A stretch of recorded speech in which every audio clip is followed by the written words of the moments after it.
Good morning students मु मानसी मिश्र MM classes को मो समस्त को स्वागत करुछि। आज आम पढ़िबा अष्टम श्रेणी साहित्यिका बहिर प्रथम गद्य रोगी सेवार बाकी थिवा अंशर सारमर्म। मु पूर्व क्लास रे बुझे सारिछि जे एही पाठर लेखक उदयनाथ षडंगीकर बापांकर मृत्यु किपरि होइतिला, बापांकर शेष समय रे लेखक तांकर किपरि सेवा शुश्रूषा करथिले। एबे आमे तांको बोंकर मृत्यु केउ परिस्थिति रे होइतिला आमे से विषय रे बुझिबा। लेखकंक बापांकर मृत्युर 5 वर्ष परे लेखकंक मांकर मृत्यु होइतिला। ताहले केते मसिया रे तांकर मृत्यु होइतिबो? 1927 मसिया रे जेहेतु तांको बापांकर मृत्यु होइछि तार 5 वर्ष परे अर्थात 1932 मसिया रे लेखकंक बोउंक बा मांकर मृत्यु होइतिला। सेही समय रे लेखक कटकर दत्त प्रेस रे चाकरी करिबा आरंभ कर दैथांती एवं से कटकर ही रहुतिले। मझिरे मझिरे 2-3 मासरे थरे लेखाए से तांको गाँ को आसुतिले एवं 2-3 दिन रही पुणी थरे निज चाकरी स्थान को फेरी जाउथिले। हठात थरे तांको अनुभव हैला जे सते जेपरि कि तांको किए तांको गाँरु डाकुची बा तांको बो तांको जेपरि कि डाकुछंती। से मासक आगरु तांको गाँ को जाइकी बुलिकी आसीथिले, किंतु दिने खरा बेले दिन द्विपहर समय रे हठात तांको गाँ को जीवा पई इच्छा होइथिला एवं सही समय रे दत्त प्रेस रे पाठ्य पुस्तक छपा काम चलीथिला। प्रेस रो मालिक लेखकन को मना करथिले जे एबे तुमे गाँ को जाओ नहीं, एबे प्रेस रे बहुत काम चलीछि, जदि तुमे जीवो ताहेले असुविधा हेबो। किंतु लेखकंकर मन मानि नथिला। से प्रेस रो मालिकन को कहिथिले जे मु गोटे दिन रे फेरी आसीबी जाइकी।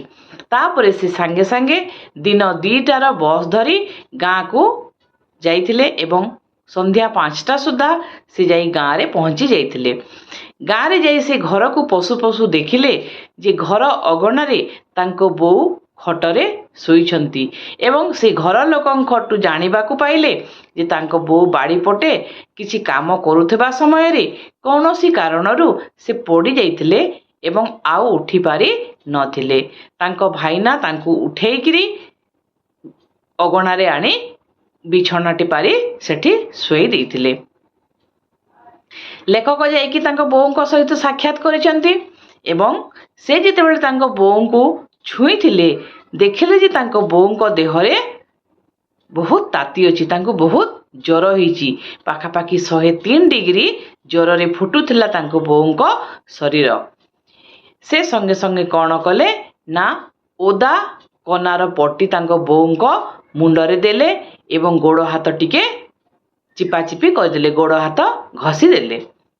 किछि समय परे तांको बोउंको देहरु ज्वर उतुरी जाइथिला एवं तांको बोउ टिके सामान्य आश्वस्ति अनुभव करथिले एवं से तांकर 2 जण बड़ बोहूंकु बा लेखकंकर 2 जण बड़ भाउजंकु डाकिकिरी कहिथिले जे मो पो आसीची परा सहररु, तुमे ताको किछि खाइबा पई दियो। जेउ कथा कि सुनी लेखकंकु मध्य टिके खुशी लागिथिला जे जा हो मो बोउर देह एबे ठीक हे जाइछि एवं लेखकंकर अनिच्छा सत्वे मध्य से तांको पाखे बसिकी किछिटा खाद्य खाइथिले। तो पिला माने से एठारे कोन खाइथिले सेथि विषय रे एतेटा दिया जाय नाही। तो एतो गला संध्या समय रो कथा। संध्या रे से टिके सुस्त हो जाइथिले, किंतु राति रे तांकर देह आउ टिके असुस्थ हो जाइथिला, जहा फल रे कि लेखक चिंता करथिले जे से एबे आउ माने गोटे दिन परे जीवे नाही, तांको बोउंकर देह टिके पूरा सुस्थ हैला परे जाइकरी से जीवे।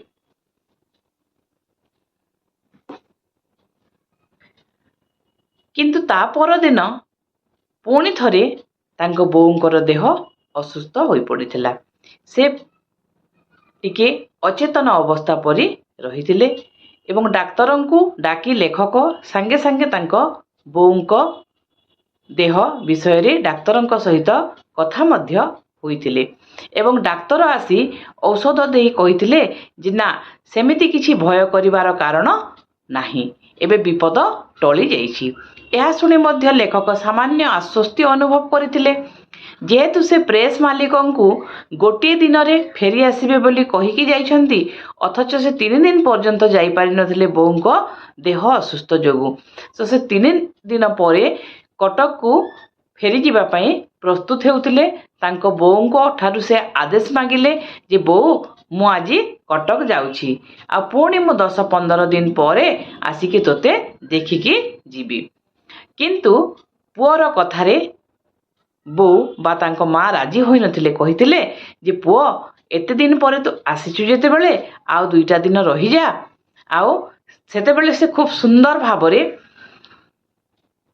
କବି ଭକ୍ତଚରଣ ଦାସଙ୍କର ଗୋଟିଏ କବିତାର ଗୋଟେ ପଦ ସେ ଗାଇକି ଶୁଣେଇଥିଲେ ମଥୁରା ମଙ୍ଗଳ କାବ୍ୟର। ଆରେ ବାବୁ ଶ୍ୟାମ ଘନ, ତୁ ଗଲେ ମଧୁଭୁବନ, କାହା ମୁଖ ଅନାଇ ବଞ୍ଚିବି। ଯେଉଁ ପଦଟି ଯଶୋଦା ଶ୍ରୀକୃଷ୍ଣଙ୍କ ମଥୁରା ଯିବା ସମୟରେ ଗାଇଥିଲେ। ଯେତେବେଳେ କଂସ ରାଜା ଧନୁ ଉତ୍ସବରେ ଯୋଗ ଦେବା ପାଇଁ କୃଷ୍ଣ ଏବଂ ବଳରାମଙ୍କୁ ନିମନ୍ତ୍ରଣ କରିଥିଲେ ଏବଂ ଅକ୍ରୂର ଯାଇଥିଲେ କୃଷ୍ଣ ବଳରାମଙ୍କୁ ଗୋପପୁରରୁ ମଥୁରାକୁ ଆଣିବା ପାଇଁ, ସେହି ସମୟରେ କୃଷ୍ଣ ବଳରାମ ଯେତେବେଳେ ବାହାରିଥିଲେ ମଥୁରାପୁରୀ ଯିବା ପାଇଁ, ଯଶୋଦା କୃଷ୍ଣଙ୍କ ଉଦ୍ଦେଶ୍ୟରେ ଏହି ଗୀତଟି ଗାଇଥିଲେ। ଏବଂ ସେଦିନ ମଧ୍ୟ ଯେତେବେଳେ ଲେଖକ ବାହାରିଥିଲେ କଟକକୁ ଯିବା ପାଇଁ, ତାଙ୍କ ମା ବା ତାଙ୍କ ବୋଉ ତାଙ୍କ ଉଦ୍ଦେଶ୍ୟରେ ସେହି ଗୀତ ପଦକ ଗାଇଥିଲେ ଯେ ଆରେ ବାବୁ, ତୁ ଯଦି କଟକ ଚାଲିଯିବୁ ତାହେଲେ ମୁଁ ଆଉ କେମିତି ବଞ୍ଚିବି, ମୁଁ କାହାକୁ ଦେଖି ବଞ୍ଚିବି। ମାଙ୍କ କଥାକୁ ମଧ୍ୟ ମନା କରିପାରିନଥିଲେ। ଲେଖକ ବାଧ୍ୟ ହୋଇ ରହିଯାଇଥିଲେ, ଯେହେତୁ ହୁଏତ ତାଙ୍କର ଶେଷ ସମୟରେ ରହିବାର ଇଚ୍ଛା ଥିଲା ଏବଂ ହୁଏତ ତାଙ୍କ ବୋଉ ଜାଣିସାରିଥିଲେ ଯେ ସେ ଆଉ ବେଶୀ ଦିନ ବଞ୍ଚିବେ ନାହିଁ। ତ ରାତିରେ ତାଙ୍କ ଦେହ ଆହୁରି ଅସୁସ୍ଥ ହୋଇଯାଇଥିଲା। ଲେଖକ ଦିନ ରାତି ବସିକି ମାଙ୍କ ପାଖରେ ରହି ସେବା କରୁଥାନ୍ତି। ଗୋଡ଼ ହାତ ଘଷାଘଷି କରୁଥିଲେ, ମାଙ୍କ ମୁଣ୍ଡ ଆଉଁଶୁଥିଲେ, ରାତି ସାରା ଅନିଦ୍ରା ରହି ମଧ୍ୟ ମାଙ୍କୁ ଜଗୁଥିଲେ ଏବଂ ଶେଷ ସମୟରେ ତାଙ୍କ ମା ମଧ୍ୟ ଯେଉଁ 2 ଦିନ ଖଟରେ ଝାଡ଼ା ପରିସ୍ରା କରିଦେଉଥିଲେ, ତାକୁ ମଧ୍ୟ ସେ ବିକାର ନ କରି ସଫାସୁତୁରା କରିଦେଉଥିଲେ। ଏବଂ ଶେଷରେ ତାଙ୍କ ମାଙ୍କର ମଧ୍ୟ ମୃତ୍ୟୁ ହୋଇଯାଇଥିଲା। ଶେଷ ସମୟ ଆସିବା ପୂର୍ବରୁ ବୋଉ ବା ତାଙ୍କ ମା ପୁଅକୁ ସ୍ନେହପୂର୍ଣ୍ଣ ଆଖିରେ ଚାହିଁ ସତେ ଯେପରି କଲ୍ୟାଣ କରିଥିଲେ ବା ଆଶୀର୍ବାଦ କରିଥିଲେ। ତାଙ୍କ ପୁଅ ଉପରେ ତାଙ୍କର ସମ୍ପୂର୍ଣ୍ଣ ଆଶୀର୍ବାଦ ରହିଥାଏ। ଶେଷରେ ଲେଖକଙ୍କ ହାତ ମୁଠାକୁ ଧରି ହିଁ ମାନେ ସତେ ଯେପରିକି ସେ ପୁଅକୁ ଆଶୀର୍ବାଦ ଦେବା ପାଇଁ ହାତ ଉଠାଇବାକୁ ଚେଷ୍ଟା କରୁଛନ୍ତି, ଆଉ ହାତ ଉଠାଇ ପାରୁନାହାନ୍ତି।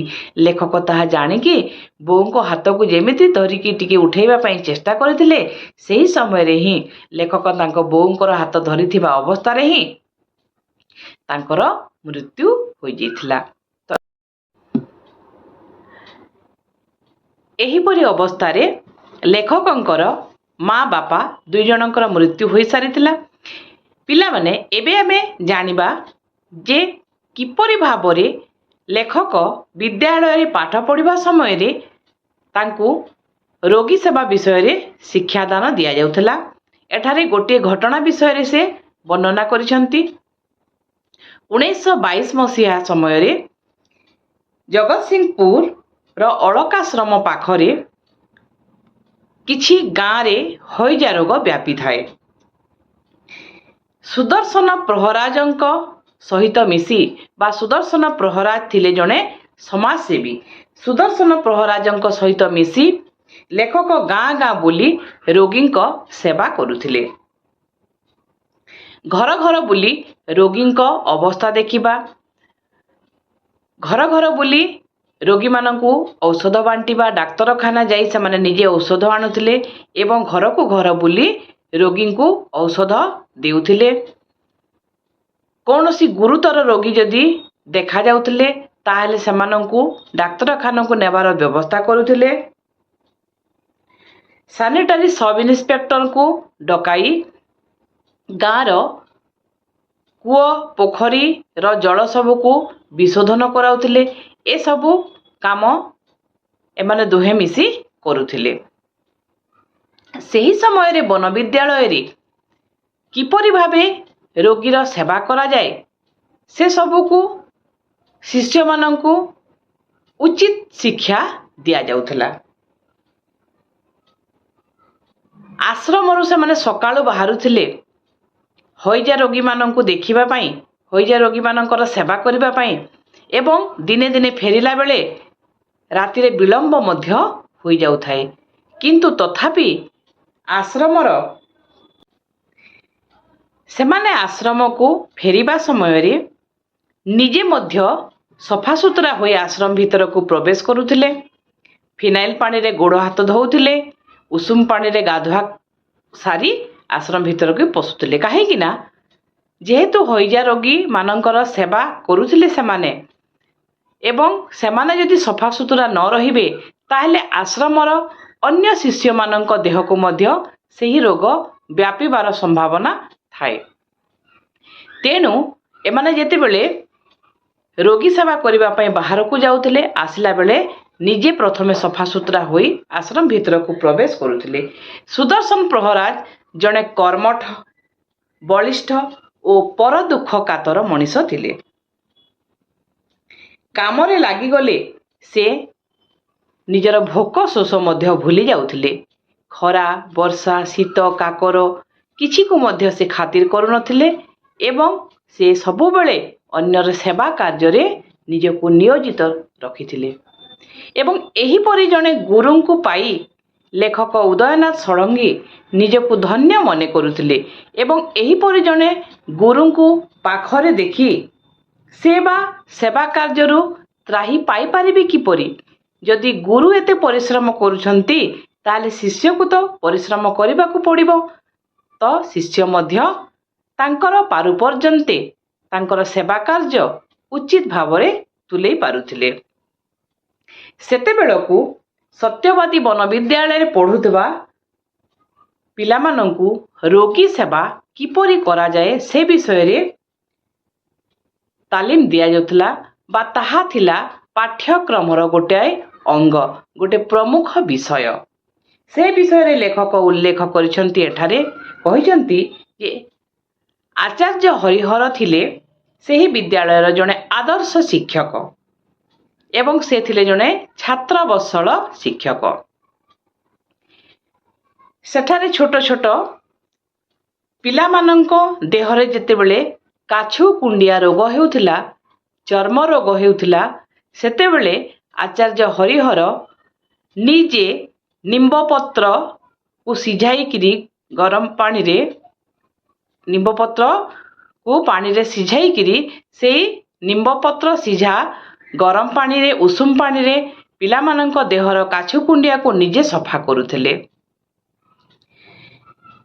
ଏବଂ ସେ ଯେତେବେଳେ ନିମ୍ବପତ୍ର ସିଝା ପାଣିରେ ପିଲାମାନଙ୍କର କାଛୁକୁ ସଫା କରୁଥିଲେ ଏପରି ଭାବରେ ସେ ପିଲାମାନଙ୍କୁ ଏପରି ମଜା ମଜା କଥା କହୁଥିଲେ ଯେ ସେ ପିଲାମାନେ ମଧ୍ୟ ଜାଣିପାରୁନଥିଲେ ସେ କାଛୁ କୁଣ୍ଡିଆ ଧୋଇବାର କଷ୍ଟଟା ସେମାନଙ୍କୁ ଜଣାପଡ଼ୁନଥିଲା।